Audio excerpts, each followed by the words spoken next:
Hola a todos de nuevo. Vamos a empezar con el último capítulo del curso y vamos a hablar de la optimización de CSS a nivel de distribución, ¿vale? Os recuerdo que estamos viendo la optimización desde muchos puntos de vista porque mejorar el rendimiento cuando estamos hablando de desarrollo, de CSS o de cualquier cosa de web es una cosa multifactor. Muchas veces los factores tienen un compromiso, si subo de aquí, bajo de aquí y así, etcétera, etcétera, ¿vale? Entonces vamos a empezar hablando en distribución, hablando de la compresión del fichero CSS para reducir más el tamaño del CSS que se va a mandar desde el servidor, ¿vale? Vamos a ver a qué me refiero con esto de la compresión. Vamos a ver cómo se habilita la compresión en Apache. Voy a decirlo muy rápidamente, no tenéis que tener conocimiento de Apache, simplemente que os suene. Vamos a verlo a nivel de Nginx. Hay cursos en OpenWebinar donde podéis verlo todo. En este caso no son míos, ¿vale? Pero hay que saber estas cosas y vamos a ver cómo compruebo que esa compresión está habilitada en el servidor utilizando las herramientas Chrome DevTools del navegador Chrome, ¿vale? ¿Qué me refiero con esto de la compresión? ¿Vale? Pues lo que hago es, en vez de mandar en mi fichero CSS cuando el usuario me lo pide, lo que hago es comprimirlo con un algoritmo de compresión para reducir ese tamaño que voy a mandar, ¿vale? De tal manera que el tamaño de que se va a poder reducir puede ser hasta del 70%, dependiendo del CSS. Así que imaginaros, ese CSS que yo estoy mandando, aunque sea un porcentaje pequeño de la página web, pues va a reducir su tamaño en un 60 o un 70% si yo habilito la compresión. ¿Y a qué me refiero a nivel exactamente? Lo voy a presentar con un esquema, ¿vale? Yo hago la petición de un fichero, está el CSS, esta petición llega al servidor que encuentra ese fichero en su espacio de directorios, lo comprime, ya sea utilizando zip, rar, gzip, tar o lo que sea, comprime el fichero y lo que devuelve es el fichero comprimido y el navegador cuando lo recibe lo descomprime y lo trata para hacer el renderizado de la página con el DOM, el CSS, etc. Eso es lo que es la compresión de ficheros. Y para que esto funcione, tiene que estar habilitado en los servidores web. Servidores web que los más comunes son el Apache y el Nginx, ¿vale? ¿Cómo se lleva a cabo esta compresión de ficheros? Pues hay una negociación a nivel de cabeceras, ¿de acuerdo? De tal manera que el navegador le dice, vale, dame este fichero y yo puedo aceptar las peticiones en este y en este formato. Entonces el servidor, dependiendo cómo está configurado, te dirá, vale, en estos formatos puedo o no lo tengo configurado, ¿vale? Y si miramos las cabeceras va a ser una cosa así, ¿vale? Vamos a verlo con las Chrome DevTools.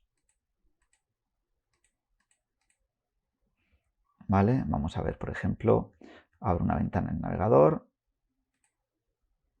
tengo aquí, y ya me tengo que ir al panel de Network, ¿vale? Bueno, creo que era el de Network, ¿vale? Open Webinars, cargo, que era el ejemplo que tenía, inspeccionar, source, esto lo puedo cerrar, y fijaros que voy a filtrar aquí, ¿dónde está? Esto que es un CSS,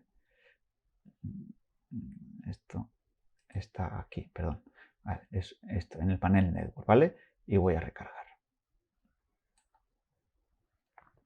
¿De acuerdo? Esto es el proceso de recarga. Si queréis el vídeo de las Chrome DevTools te explica la velocidad con que se están cargando las cosas. Y vale, yo me interesa solo por los CSS. ¿De acuerdo? Vale, se ve un poquito mal. Lo voy a poner aquí mayor tamaño. Y esto es esto, ¿de acuerdo? De tal manera que tengo aquí que se han descargado estas hojas de estilo. ¿Vale? Fijaros que si yo selecciono esto, me pone aquí el CSS que he descargado con todas sus características.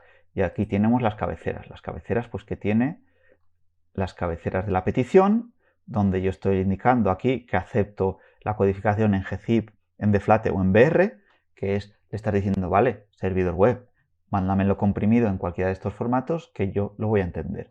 Y en el response headers te dice content encoding, te lo he mandado en gzip, que es un poco lo que tenemos ahí, ¿de acuerdo? Es decir, he hecho la petición, como lo tiene la compresión habilitada, pues han negociado el navegador y el servidor y se ha mandado ese fichero comprimido en formato gzip.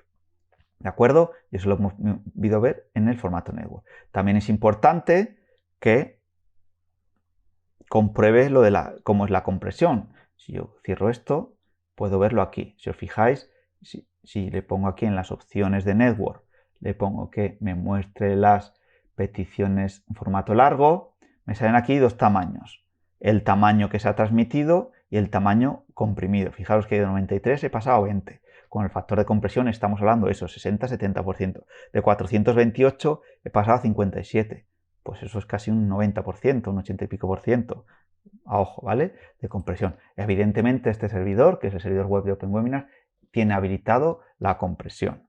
¿De acuerdo? Entonces, ¿qué tipos de servidores tenemos más comúnmente? Apache y Nginx. Si queremos habilitar la compresión en Apache para que la velocidad del fichero, de la transmisión sea más rápida porque ese fichero se va comprimido, pues tenemos que habilitar dos módulos, modfilter y moddeflate, de tal manera que luego en la configuración le digamos que si está habilitado este módulo, el moddeflate, que sea comprime los de test CSS. Aquí vendrán más, pues los JS, las imágenes, etc. Pero a nosotros nos interesa que si estamos hablando de optimización CSS, vaya esto aquí. Estos módulos y en la configuración del deflate decirle el tipo de los ficheros que quiero comprimir. Si estoy hablando con Nginx, que creo que ya pasaba Apache en el más utilizado, pues hay que habilitar otro módulo, el Nginx HTTP gzip module, si lo que quiero es compresión gzip, y dentro de las opciones del gzip, del fichero de configuración, habilitar gzip y en la opción gzip types, pues que esté dentro text CSS, ¿vale? Y como ya os he dicho, para comprobar que la compresión está funcionando, Google Chrome, panel network, grabar las peticiones, use large request, para que veamos el tamaño real y el tamaño transferido. ¿De acuerdo? Bueno, pues hasta aquí el tema de la compresión CSS, ¿vale? Lo siguiente que vamos a ver para optimizar todo lo que es el tema de CSS es el tema de cacheado.